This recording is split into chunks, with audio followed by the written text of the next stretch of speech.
So Valve has a pretty interesting lawsuit against it. This all came out today, and believe it or not, it all has to do with music on Steam. Yeah, you heard that right. Music on Steam. It's specifically music within the games, within the Steam platform. It's kind of bizarre. It all has to do with the copyright of the music itself, which, yeah, is kind of odd. I mean, I was thinking that it was odd because I always thought that was just the responsibility of the games themselves, not so much the game distribution platform. But I think that's kind of the whole idea. This is actually a lot bigger, I think, than what it is. It's not just about Valve, it is about the whole concept. Should Valve, as a digital storefront for video games, be held responsible for something like this or not? And it even gets kind of more specific than that as well. When you look at like Steam versus Xbox versus PlayStation, and why Steam is, Valve, I should say specifically, why Steam of Valve is the only one here, it sounds like, getting this lawsuit and not Xbox or PlayStation. So the people doing this lawsuit, the people that are behind it, this is the Performing Rights Society, or PRS for music. I've heard about them from time to time, but this all comes from the UK, and it is massive. It says it represents 175,000 different artists, different members, so yes, that's a ton of people. Now, to give you a little background, the PRS, the Performing Rights Society, they don't actually own the songs. They instead actually just manage the rights behind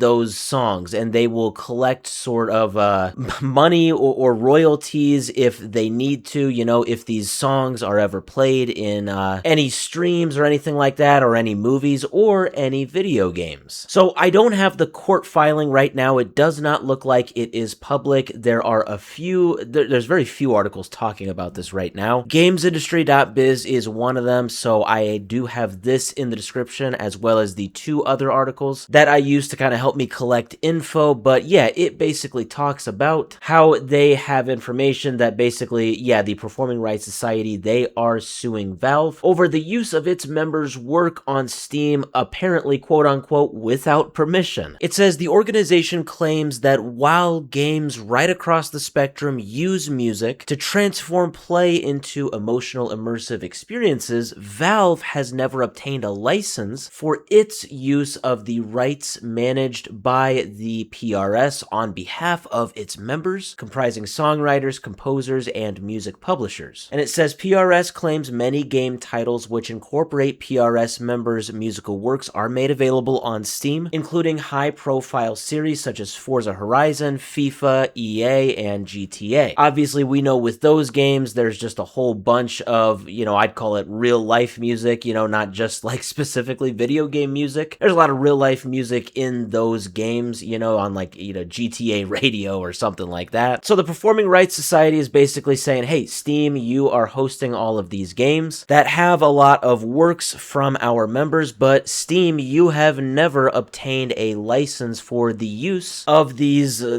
songs, these musical works. And I should actually say specifically more broadly, Valve, they're accusing Valve that they have not actually gotten a license to do this. Now, I see in another source, this is digitalmusicnews.com, they say, according to its website and prior announcements, the Performing Rights Society has digital storefront licensing pacts in place with Sony Interactive Entertainment as well as Microsoft Gaming. So that answers my question as far as why this is directed at Steam. Just Steam and not Xbox and not PlayStation. And to my knowledge, yeah, Nintendo wouldn't really be on this lawsuit because I don't think you can play GTA on a Switch. I don't even think you can play like FIFA or Madden or anything on a Switch. Maybe I'm wrong. But again, I think this is much, much bigger than just the Performing Rights Society versus Valve. This is a real issue that the court is going to decide, you know, is a digital store, a storefront like Steam, responsible for licensing music inside the games that it sells. Apparently, the PRS has claimed that they have tried negotiating with Valve for years on this contract or this license, but, you know, nothing has ever happened. hand. So I guess now this lawsuit is the grand result of the years of negotiating just never working and just never amounting to anything. So, I mean, this could go a lot of different ways. You know, Valve could say, all right, fine, we'll agree to a license. Or, much more interestingly, they could try to really challenge this. They could, I don't know. I'm not a lawyer by any means. This is just me talking. This is just me saying my thoughts. But maybe they could just try to legally,